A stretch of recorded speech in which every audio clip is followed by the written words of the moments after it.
Assalamualaikum, hai semua, kembali lagi kita dalam pembelajaran kelas matematika kita. Sebelumnya, cobalah lihat gambar berikut ini. Berikut adalah gambar bolu kemojo, ada yang berukuran mini dan berukuran besar. Nah, bolu kemojo merupakan salah satu makanan khas Melayu Riau. Selain itu, di budaya Melayu juga ada rumah adat Melayu. Nah, dalam sebuah pameran, rumah adat Melayu disajikan dalam bentuk miniatur agar mudah dinikmati atau diketahui oleh halayak ramai. Selanjutnya, adat Melayu juga terkenal dengan ukiran khasnya. Nah, berikut contoh ukiran khas adat Melayu. Ada yang ukuran kecil dan ukiran besar, tergantung kapan dan di mana mau digunakan. Atau pernahkah Ananda mengambil sebuah foto? Pernahkah Ananda perhatikan bahwa sesuatu yang besar dapat berukuran kecil dan disajikan dalam bentuk selembar kertas, yang mana kertas tersebut dapat kita pajang di dinding kita. Hal demikian merupakan bagian dari penerapan dilatasi. Apa itu dilatasi? Nah, dilatasi atau perkalian dalam transformasi geometri ini adalah proses mengubah ukuran suatu bangun dengan faktor skala tertentu. Jadi, dengan dilatasi, suatu bangun bisa mengalami pembesaran atau pengecilan ukuran.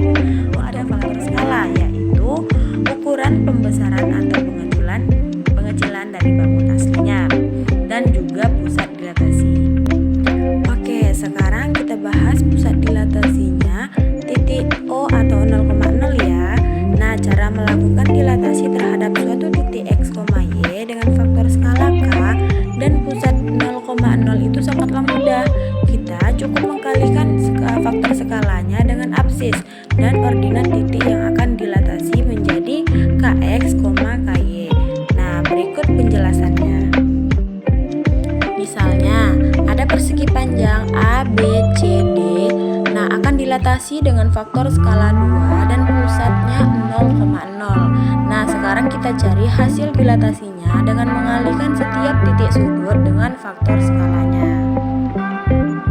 Nah, bisa kita lihat pada titik A 0,0 itu kita kalikan 2 menjadi tetap A aksen 0,0. Lalu pada titik B 0,2 itu kita kalikan 2 menjadi B aksen 0,4.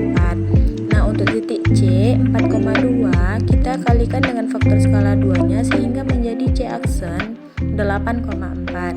Untuk titik D 4,0 menjadi D aksen 8,0. Nah, biar lebih jelas kita pisahkan persegi panjang A, B, C, D dan bayangannya seperti ini ya. Nah, kita perhatikan lebar persegi panjang A, B, C, D adalah 2 satuan. Setelah didilatasi, lebarnya menjadi 4 satuan.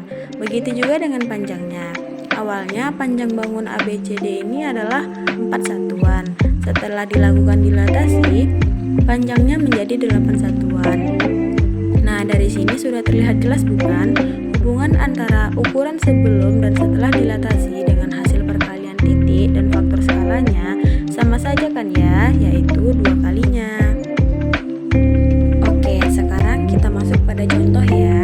Seorang ibu ingin memperbesar tampilan kue tradisional lapis Bugis yang berbentuk segitiga. Nah, kita anggap yaitu segitiga PQR memiliki titik sudut yaitu P 1,2, Q 4,2 dan R 1,4.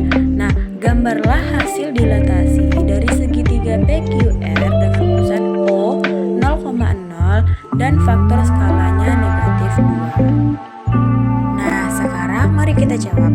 Pada faktor skala negatif 2 artinya kita kalikan titiknya dengan negatif 2. Nah, pada titik P 1,2 sehingga menjadi P aksennya adalah negatif 2, negatif 4. Untuk titik Q 4,2 kita kalikan dengan negatif 2 maka menjadi Q aksen yaitu negatif 8, negatif 4. Nah, pada titik R 1,4 kita kalikan dengan negatif 2 menjadi R aksen sama dengan negatif 2, negatif 8.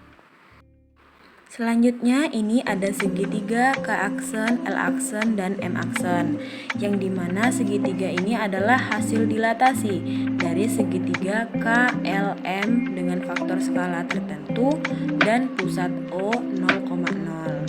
Nah, pertanyaannya adalah faktor skalanya kira-kira berapa ya?